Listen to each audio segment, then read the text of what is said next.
folks pop in as we're rolling here. So I'm Christopher Allen, Chief Strategy Officer at Allen Interactions.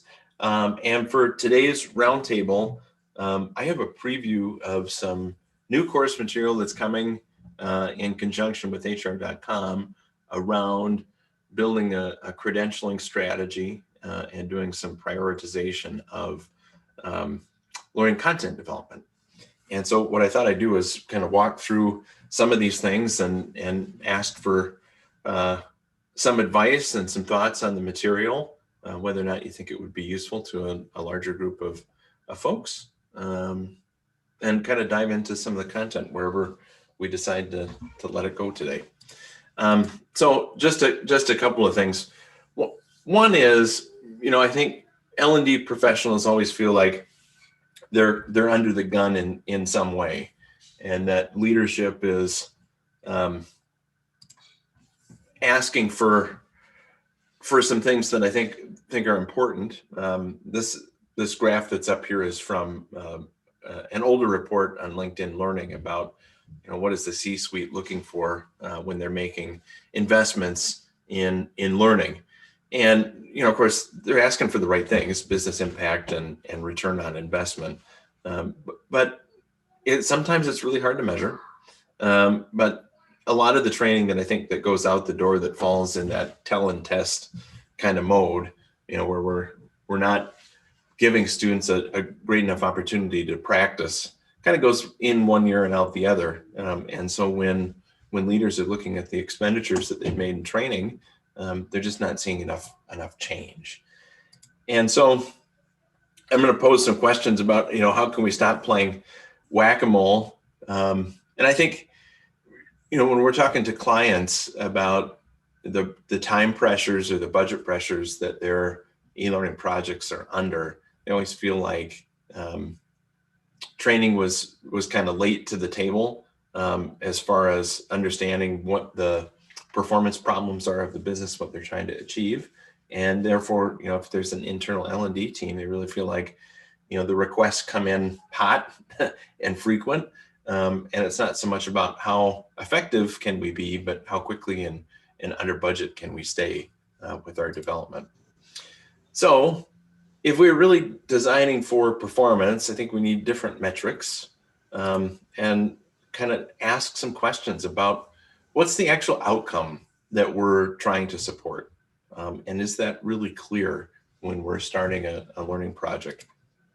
If we were focused on creating outcome expertise instead of role expertise, would our training look different? And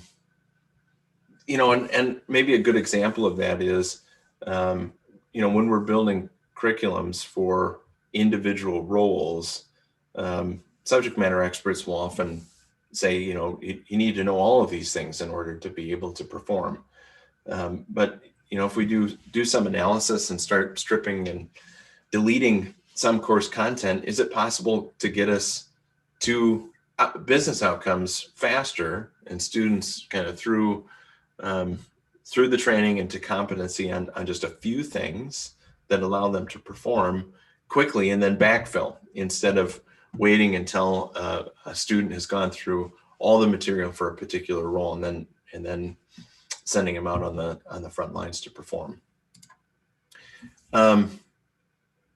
I think another kind of big question, if we were really designing for performance, is as L&D professionals, do we have the right material to state the case about what type of learning modality, how much rigor, how much practice we really should be putting forth towards an individual behavior? I think we'll often hear, if our folks just knew this, they would act or perform in a different way. And those awareness level goals and training that's built towards just awareness instead of practice, I think puts us in a bad spot for actually seeing performance come across. And then the final thing, which I think is hard for a lot of internal groups, is do we actually get performance data that we can look at? So after training has been rolled out, does the L&D department's measurement stop at, how many students went through? Are they highly engaged? Did they pass the test?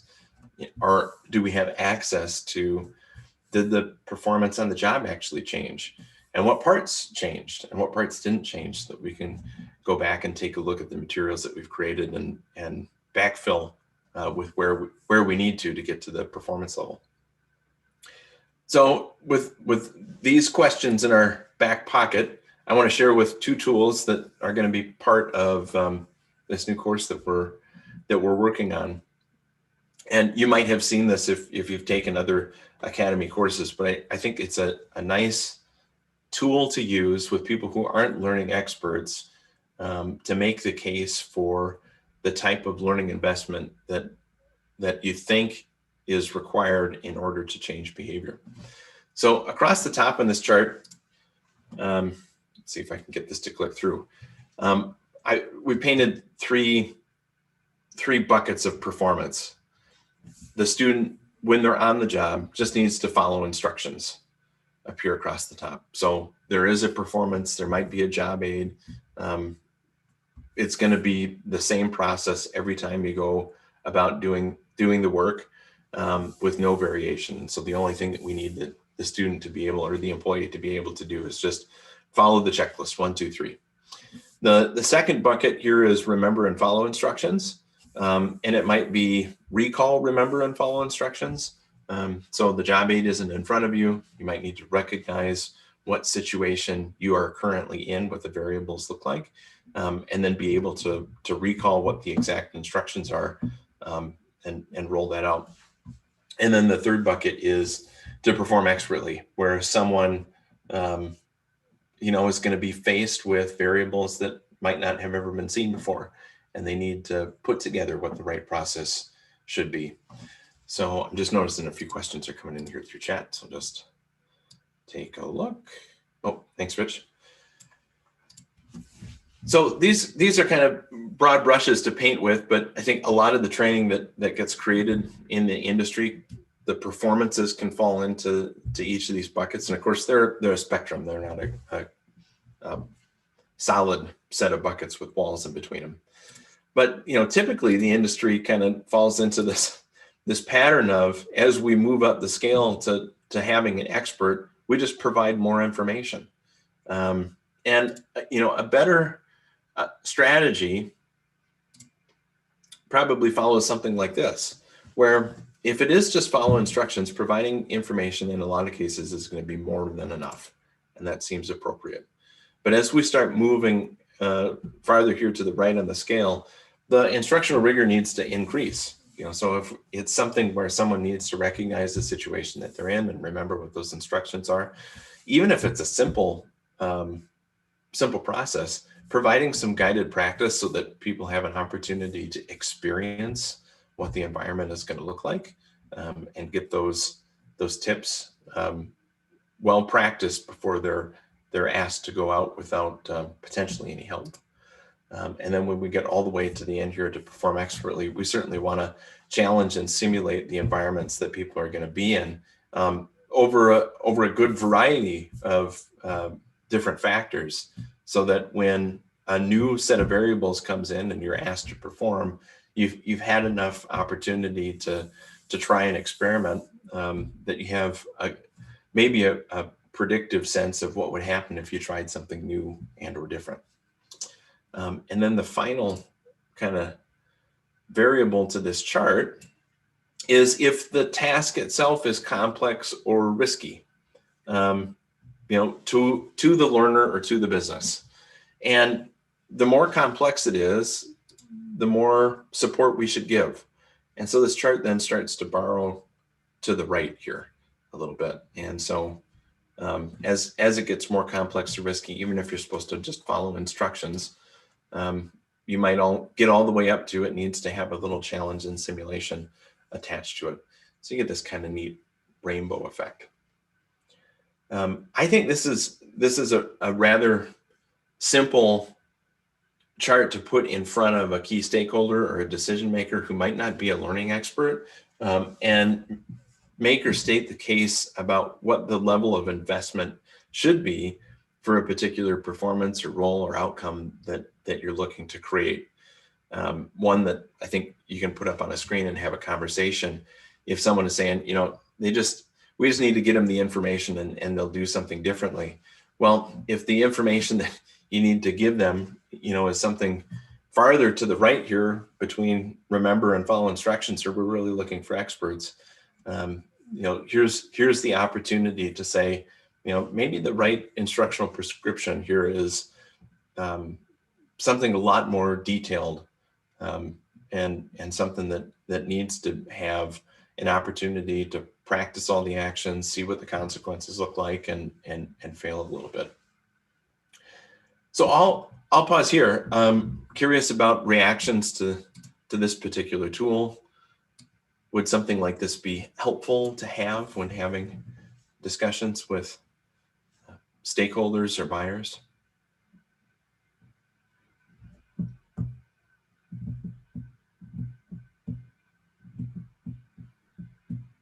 This is really helpful when you're talking to stakeholders and subject matter experts who just want to, here's all the information, here's all the information. They need to know all of these things, and they struggle with let's get them practice, let's get them, let's make it uncomfortable, not tell them everything, and let them figure some stuff out on their own. Mm-hmm.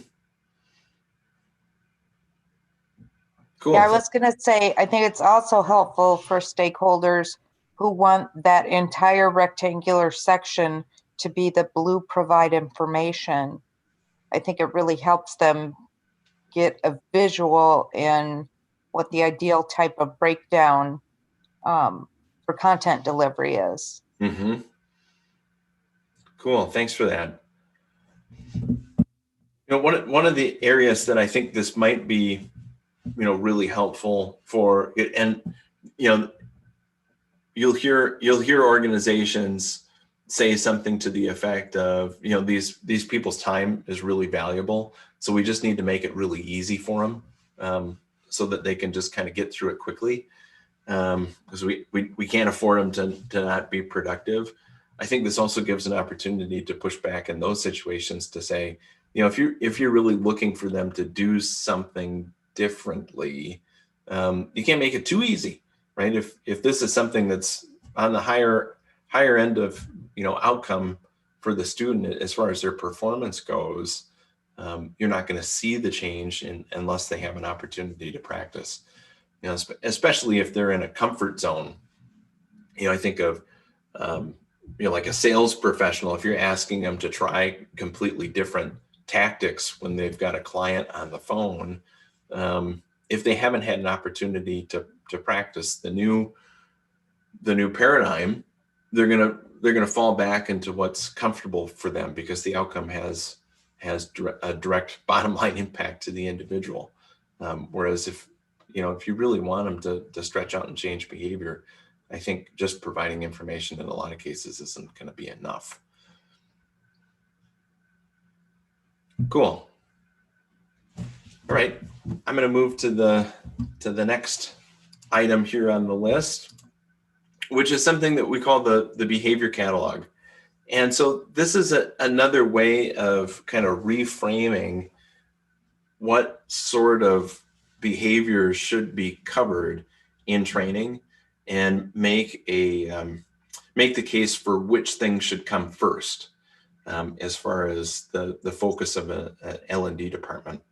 So the catalog itself centers around a business objective, and in the sample, the business objective is obtaining a signed master services agreement from a new client, making it easy to get a purchase order or for a sale to come through. And if you get one, it has a high likelihood that there's going to be some sort of revenue impact per client. And so that's outlined here as well on the catalog. So when we're looking at business performance and we're looking at what training is available, instead of saying, I think this is really important for the role, or we've got gaps in coverage, to kind of reframe this in a dollar impact to the business, I think again gives the opportunity for an L&D professional to push back and say, this is the level of investment that I think we should make. So to get to the overall outcome of getting that signed master service agreement, there are some behaviors that need to happen inside the organization, and they kind of roll up to meeting the objective. Having a good, so I've got some examples here over on the left, and there on each of these rows is an individual behavior. So the ability to do a 15-minute needs analysis and record and share that information with other people on the team, project cost estimations, to be able to prototype and reach shared vision with a prototype. Somebody might need to go through and approve custom media or dollars to do something special, scheduling a meeting, reviewing legal documents, actually making, not just approving the media, but creating interesting media, and the ability to demo relevant solutions. So each of these behaviors ends up being on a line, and then the catalog goes further to start identifying, well, whose role on the team is it that does this particular behavior? And it's not always the same person. So we've got inbound sales and an engineer. There might be somebody around for contracting and media and so forth. And then we started to look through the organization and say, well, how many people do we have in each one of those roles? Ask another question about, for this particular behavior, is there something that actually drives it? Is there some sort of motivation applied that might make sure that this behavior gets done? And some of it could be direct dollars. Some of it could be something that goes on a performance report. Could be a time and materials contract that get put across. And we might discover that there are some holes in starting to do this sort of mapping. Whether or not these behaviors are tied directly to something that the business measures, how often the behavior is done, how risky it is. And this starts to tie back to the previous chart that we were just looking at. Again, the performance outcome, how are we expecting the employee to perform? Some of these are remember and follow instructions. Some of them are done by an expert. Some of them might just have a set of instructions to follow. And that gets us to the ability to make a prescription recommendation. So if we're looking at this top line one of doing a 15-minute needs analysis, it's got pretty significant impact to getting towards obtaining a signed master service agreement. There's some risk if it's not done really well, we might not get that opportunity. Therefore, even though it's remember and follow instructions, we're going to pull that all the way up to be something that we want to have some sort of simulation around. And as you start to look down the chart, some of it might be guided practice and some of it might just be provide information. So with these two things together, I think we have an opportunity to start looking at what should a business invest in. I'll pause here and if you have any feedback or thoughts on whether or not this would be helpful in making the case for prioritizing learning development or getting dollars, love to hear it.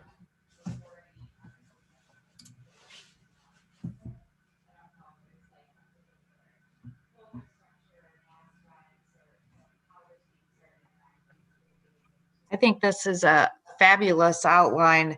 I'm trying to think about in our current training system, which it's just overwhelming to me to even think about how effective actually analyzing it to this level would be versus the current way that we approach it. So definitely, I think it's a super useful tool. Cool. Thank you for that.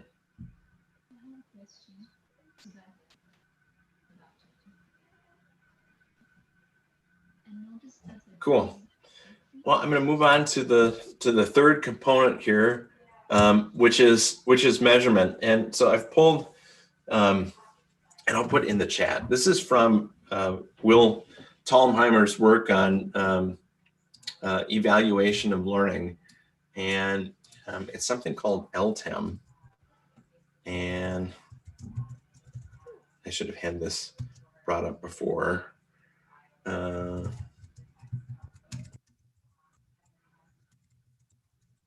the link. Here it is. So Will had been working on, I'm going to put this in chat for everyone to take a look at. He'd been working on an alternative model than the Kirkpatrick model for measuring learning effectiveness. And he's broken it out into 8 different tiers. And this first tier, 1 through 4, really kind of looks at some of the simple things that we do currently. There's pretty prevalent in evaluating the effectiveness of a learning program that's been put across. And then he's gone further, excuse me,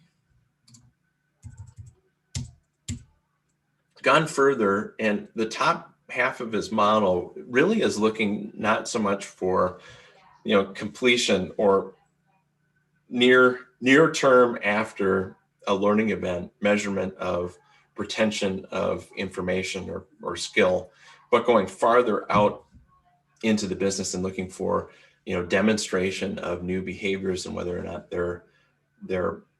they've been successful.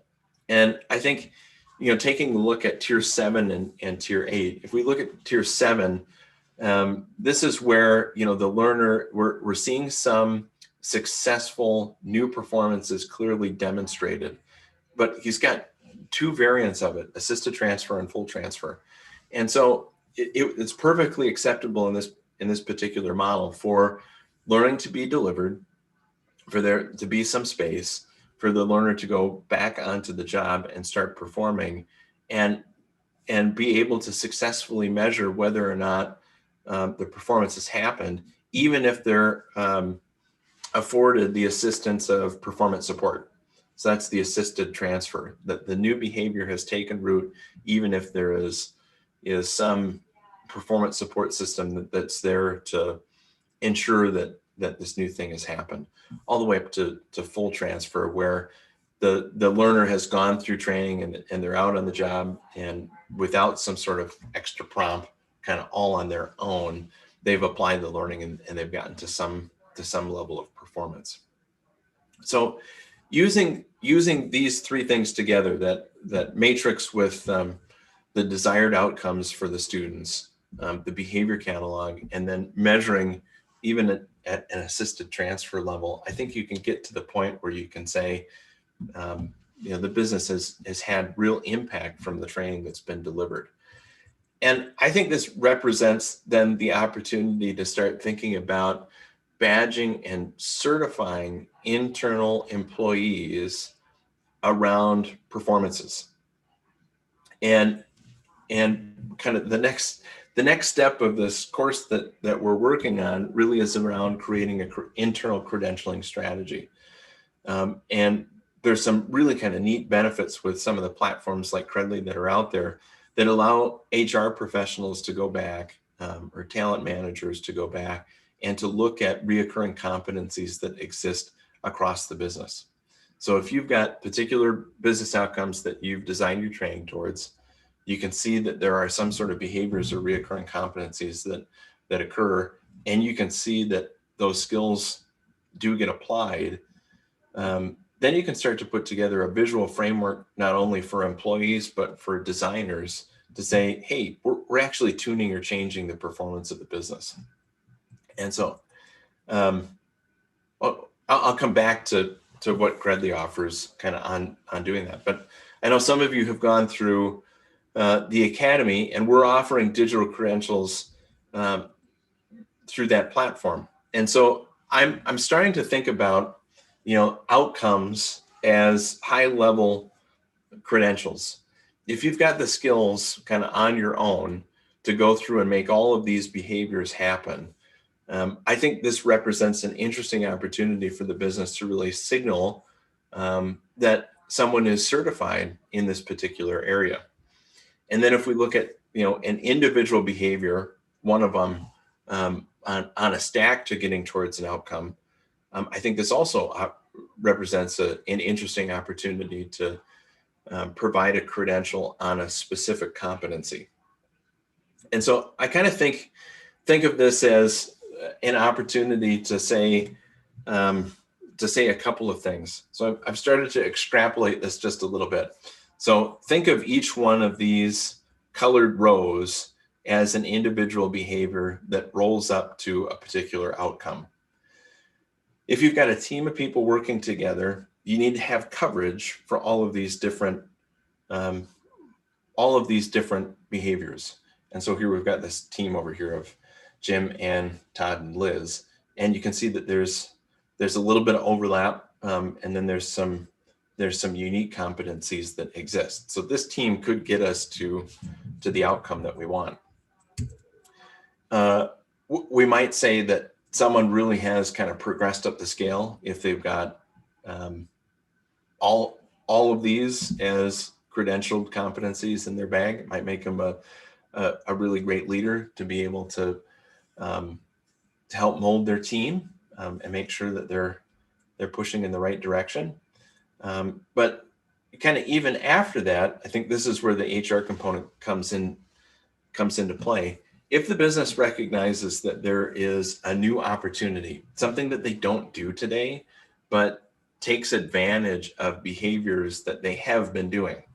So we've dropped the chart to say, it's this green behavior and the blue behavior. This makes the new mix of skills that we need to capitalize on this opportunity. If you've gone through the work of doing a digital credential for your employees, it's a searchable set of competencies that you can go back and say, you know what, Connie, Jim, and Ann, they're ready to start rolling today.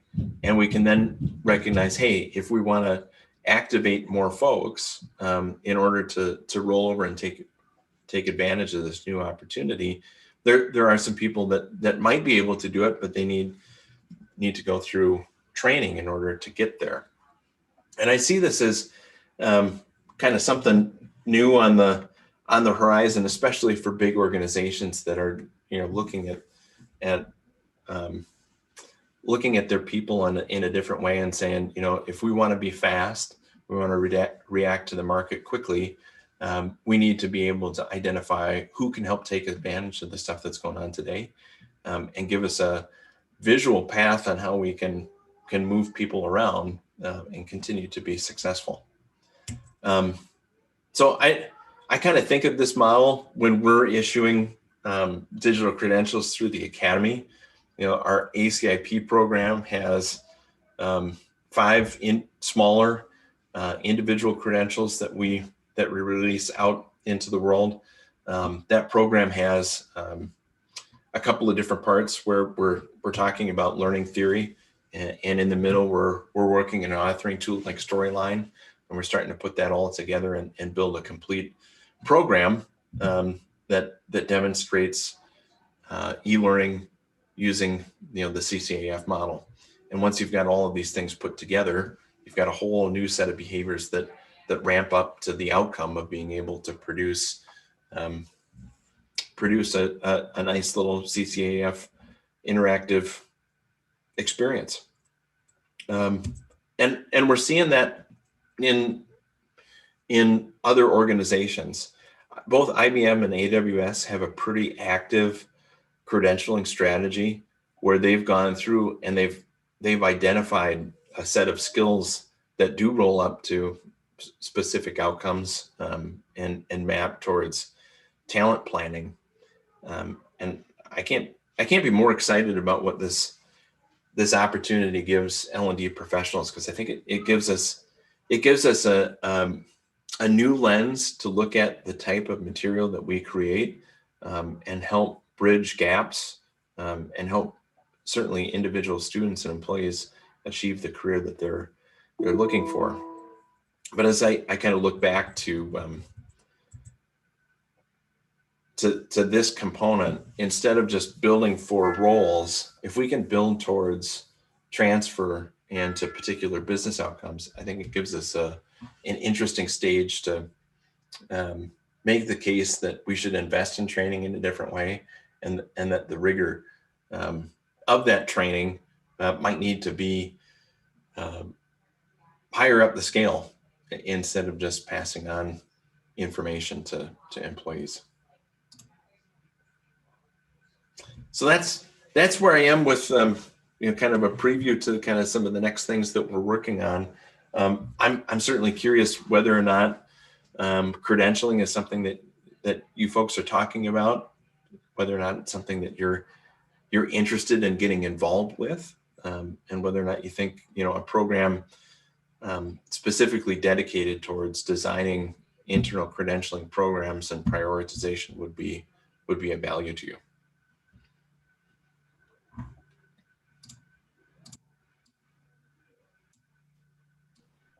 Hi there, Sudha Hi. here. I wasn't quite able to understand what you meant by saying the behaviors you're looking for are not role-based, but they are what you've termed as recurring competencies in the organization. So are you trying to say doing a good needs analysis is equally important for a salesperson and, say, an instructional designer? Is that where you're headed? Yeah, I'm saying, instead of looking at building curriculums on, what a subject matter expert might say is complete for a particular role, prioritize the behaviors that get you to outcomes as fast as possible, so people can start to see how their own performance connects to the types of outcomes that the business is looking for.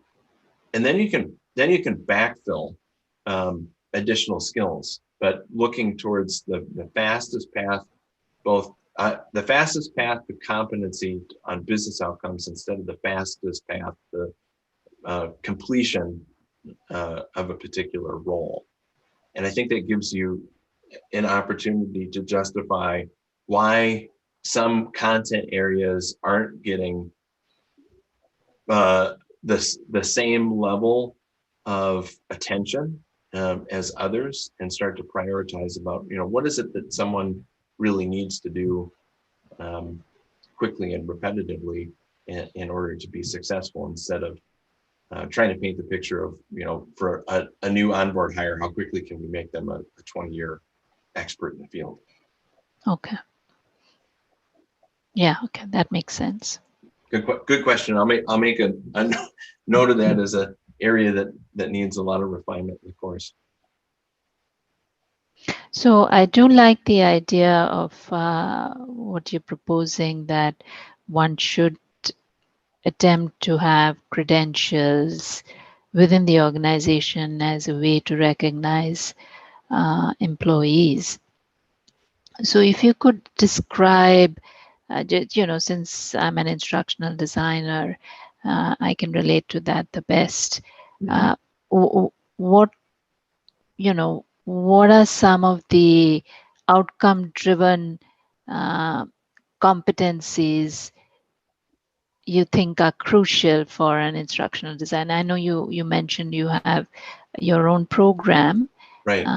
Which I'm not aware of, unfortunately. But in the context of what we are discussing here today, if you could elaborate on what are some of the recurring competencies that you have discovered, and a possible sort of curriculum, or I should say a growth path towards achieving those competencies, which would be related to business outcomes. Sure. That would be helpful. Yeah. Okay. Great question. So in the role of an instructional designer or an instructional strategist, creating shared vision with stakeholders quickly is really, really important. And you want to put yourself in a position where, when you're showing the direction of a particular course, that you've reached you've reached enough of a shared vision with that stakeholder so that when you go off and you're building, and maybe it's over a couple weeks, when you come back, that there aren't a whole lot of surprises in what the instructional approach is going to be. You know, and so getting sign off on shared vision so that you set yourself up for success later, where you don't have people coming back and swooping and saying, no, that wasn't at all what I envisioned for this course, is really important. So if you can get that sign off early in the project, you set yourself up for success.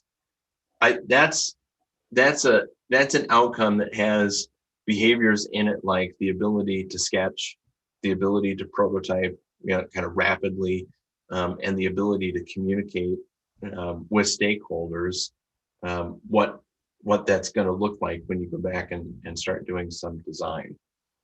So that's one where, you know, I think has an opportunity to say, you've got it, maybe even a sketching credential, and you've got a prototyping credential that map directly towards early success within the project. Yeah, thank you. That's good. Right. Yeah. And yeah. you know, sketching and prototyping has value outside of L&D. So you know, if you're part of you know, a software engineering firm that's creating you know, new product that's going out into the world, the ability to prototype and sketches is equally important there as it is in L&D. You know, so if an organization's looking to hire or to tune or to reposition people, you know, those are the sorts of skills that have applicability in multiple domains. Mm-hmm. And I think, you know, the other thing that I get really excited about with digital credentials is they're visual, and they paint a picture of where you can go with your career, and they apply that, they give that extra sense of motivation, you know, and it can be something that really helps with engagement. It can be something that helps with employees self-selecting to take, you know, additional courses and to tune their skills. And you know, there are some great case studies from IBM or Ernst & Young where they're offering credentials in skills that they see in the future, skills that they're not necessarily using today, but something that they think will become an important part of their business. And they're getting, you know, really great engagement scores and an uptick of people looking to do that extra professional development and stay engaged. And those are the sorts of ingredients that are really necessary in my view to have a strong culture of learning. Mm-hmm. And what were these new things that they were proposing in Ernst & Young and IB? Yeah, you know, about 5 years ago, they rolled out credentials in blockchain technology. Mm-hmm. There were a number of new certifications available for compliance that hadn't yet been rolled out into the market. We've done interesting work for a group called High Trust, which puts together a framework of certifications that kind of roll up SOX reporting and other compliance components all into one. You know, and looking to expand their workforce into doing those sorts of audits and certification, you know, before the company had even laid out a plan to start offering those in the market. Okay, that's good. Yeah, thank you. And they've used that for, Ernst & Young has used that for recruiting. You know, so when they're looking at a competitive employment pool, by showing the world that they offer credentials inside their organization for these sorts of things, you know, they can really communicate to potential employees that the learning is good. Not only are you going to earn a great salary, but your ability to grow who you are and what you can do is going to continue to blossom at an organization like Ernst & Young. Mm-hmm.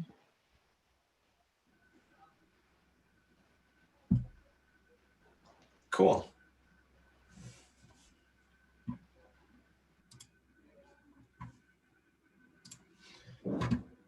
Any other questions or thoughts or things that the group is curious about?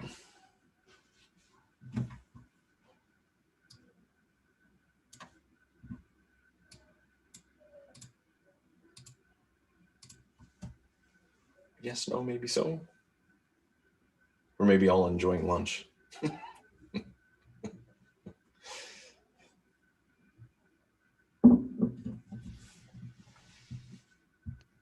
And I had multiple things going on. Thank you so much, Christopher, for giving us these insights today. This is really great. Yeah, no And problem. as we move on, we'll see y'all in a couple weeks. I'll probably send out a message because I'm not sure who or what we're going to be talking about then. And again, any ideas that you have, just want to, if you hadn't joined us for the Q&A sessions that we had earlier this week with Dr. Michael Allen and Brandon Carson, that's on our website. They talked a lot about the future of e-learning and building out or answering people's questions. Basically, I think they got through 5 or 6 different questions that are out there on that. Then Christopher, there's going to be a Q&A coming up with David Merrill. Yeah. And I don't know when that is off the top of my head. Sorry. Oh yeah, it's coming up on it's next Tuesday, which is the 18th. Yeah, and so we've got Professor David Merrill who's going to be talking about a lot of his research. He recently published a revised version of his kind of seminal textbook, First Principles of Instruction, and we've been offering together some opportunities to do some design work and get mentorship directly from David. He's got kind of an interesting course through the Allen Academy where for a really reasonable price point, it's $249. You get access to a bunch of live lectures and a little bit of Q&A that he does over a period of about 6 weeks. And then there's a studio add-on where he's taking just 10 students and working through designs together using First Principles of Instruction. And you get the opportunity to meet with David kind of one-on-one and get suggestions on how to make your programs better. And you do a little bit of evaluation. And of course, you get the opportunity to see what other students are working on. Kind of a neat opportunity to connect with somebody, and he provides just a really wonderful experience. So next week he'll be doing a little Q&A with us and talking about kind of how the field and the industry has evolved and how some of these frameworks like First Principles are still just as valid as when they were introduced. Yeah, so Rich, this is Ming. So you said something like before this, David Merrill, you said something else with Michael Allen? It actually is Michael Allen and Brandon Carson. And also Brandon has a new book out, and he's teaching a class through the Allen Academy tied in with hr.com. But I will send you guys today, if you're interested, the links to that, because I was just looking, since we were just updating the recordings for the Q&A that Dr. Allen did. I don't quite find where we put the updated link for that, because we took off our link of upcoming events and put on the other events, because typically I believe the David Merrill one's there, but the past event. So yeah, First Principles one here. I can give you this link in chat for. All right, that's not the Q&A. I have to find the Q&A on that one, but I will send you guys the links on those, because these aren't the links that I was looking for.